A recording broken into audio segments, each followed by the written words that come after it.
مسلمانوں کے تیسرے عظیم الشان خلیفہ حضرت عثمان غنی، ان کا نام تاریخ میں مسلمانوں کے لیے بہت زیادہ اہمیت کا حامل ہے۔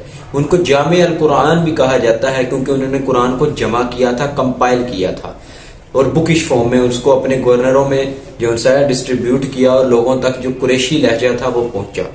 جب یہ بات ہمیں آتی ہے تو ہم ان کے دور حکومت میں ہونے والے واقعات سے بھی بخوبی واقف ہیں۔ آج کی ہم ویڈیو میں انہی چند ایک واقعات کے اوپر دیکھیں گے کہ آخر حضرت عثمان کے دور میں کون کون سے واقعات ہوئے۔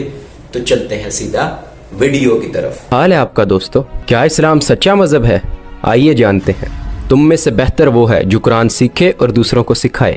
تو چلے آئیے آج ذرا قرآن ہی سیکھ لیتے ہیں۔ تو آپ سب دیکھ رہے ہیں میرا یوٹیوب چینل۔ حضرت عثمان کا پورا نام عثمان بن عفان تھا۔ حضرت عمر نے اپنی شہادت سے پہلے اپنی زندگی میں 6 لوگوں کی رکنی کمیٹی بنائی تھی اور مسلمانوں سے کہا تھا میں اپنے بعد کوئی خلیفہ نامزد نہیں کر رہا، میں اسی کی سنت پر چلوں گا جیسا میرے رسول اللہ صلی اللہ علیہ وسلم نے کیا کہ انہوں نے اپنا کوئی خلیفہ نہ چنا۔ 6 لوگوں میں حضرت عثمان، حضرت علی، حضرت عبد الرحمن ابن عوف، حضرت عبید اللہ ابن جراح، حضرت سعد ابن ابی وقاص اور حضرت زبیر تھے۔ جب یہ 6 معاملات ہوئے تو مسلمانوں کی ان 6 کمیٹیوں میں سے اب چننا تھا کہ ایک خلیفہ بنے گا۔ حضرت عبد الرحمن ابن عوف، حضرت عثمان اور حضرت علی، یہ تینوں نامزد ہوئے کہ ان تینوں میں سے جو چنا جائے گا۔ حضرت عبد الرحمن خود ہی پیچھے ہو گئے، انہوں نے کہا میں تم دونوں میں سے ایک کا فیصلہ کرا دیتا ہوں۔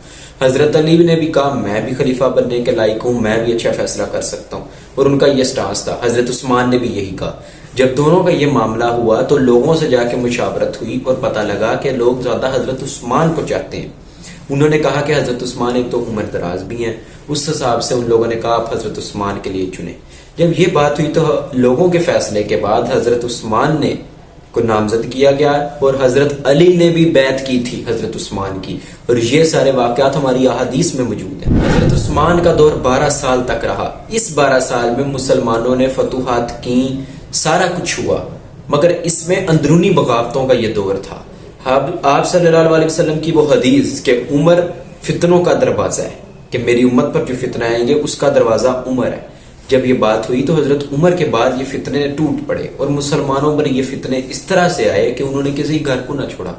جب یہ معاملات ہوئے تو کئی صحابہ کرام ان لوگوں کے باوجود، ان کے موجود ہونے کے باوجود بھی کئی لوگ مرتد ہوتے گئے اور کئی لوگ باغی بنے اور بغاوت ہوئی، اور وہ نتیجہ یہ نکلا کہ حضرت عثمان کی شہادت ہوئی۔ حکومتی معاملات میں حضرت عثمان کا یہ تھا کہ انہوں نے اپنے رشتہ داری کا زیادہ خیال رکھا۔ جو مسلمان جو شروع کے مسلم تھے ان کو کم جو ان سے وہ عہدے دیے گئے، ان کو کم جو حکومتی معاملات میں رکھا گیا۔ دوسرے جو اپنے رشتہ دار تھے ان کو زیادہ نوازا گیا۔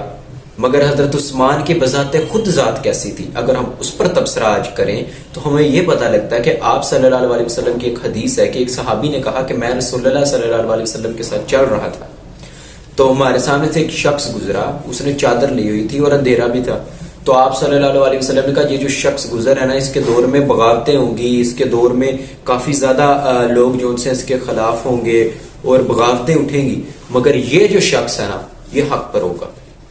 کہتے میں آگے بڑھا، میں نے اس شخص میں چادر ہٹائی تو دیکھا تو وہ حضرت عثمان تھے۔ یہاں تک کہ جب حضرت عثمان کی رہائش جہاں پر وہ رہ رہے تھے اس کا جب محاصرہ کیا گیا تو جو لوگ جو مسلمان جو وہاں پر اس وقت کی جماعتیں تھیں ان میں جو بغاوت کر چکے تھے ان سے حضرت عثمان نے مخاطب ہو کر جو آخری الفاظ تھے وہ بہت دردناک تھے۔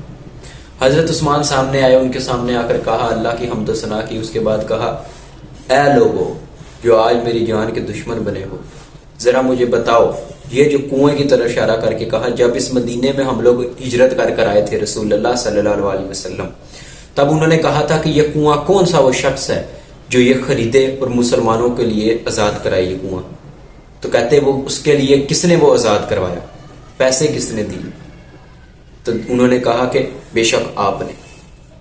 تو کہتے آج تم لوگ مجھے اس میں سے پانی بھی نہیں پینے دے رہے، میٹھا پانی بھی بند کر دیا تھا۔ پھر حضرت عثمان نے پوچھا کہ بتاؤ رسول اللہ صلی اللہ علیہ وسلم نے جب یہ اس زمین کا پوچھا تھا، مسجد کی طرف اشارہ کر کے کہا مسجد نبوی والی سائڈ پہ، کہ یہ بتاؤ یہ جو مسجد ہے اس کی زمین کا جب معاملہ آیا تھا ہجرت کر کے ہم لوگ آئے تھے، بتاؤ یہ زمین خرید کر کس نے دی تھی؟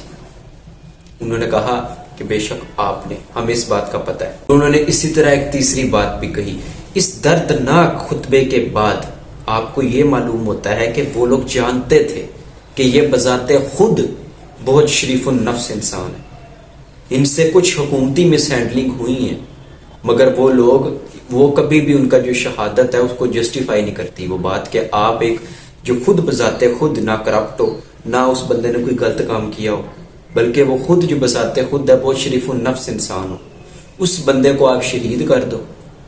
جب یہ معاملات چلے تو حضرت عثمان کے اس معاملے کے بعد حضرت عثمان نے تکبیر پڑھ کے کہا کہ بے شک میں یہی سننا چاہتا تھا، میرا مقصد تم لوگوں کو جتانا نہیں تھا، صرف بتانا تھا کہ دیکھو رسول اللہ صلی اللہ علیہ وسلم مجھے شہید کہہ کر گئے ہوئے ہیں کہ تم نے شہید ہونا ہے۔ لیکن ایک بات جو غور فکر ہے کہ قرآن کو جمع کرنے کی خدمت بھی حضرت عثمان کے زیر سایہ ہوئی، انہوں نے اپنے حکومت میں اپنی جو دور میں انہوں نے قرآن کو کمپائل کیا اور اپنے گورنروں کو دیا تاکہ لوگ اس لہجے میں قریشی لہجے میں لوگ اس کو پڑھ سکیں اور لوگوں کے پاس یہ بکش فارم میں آئے۔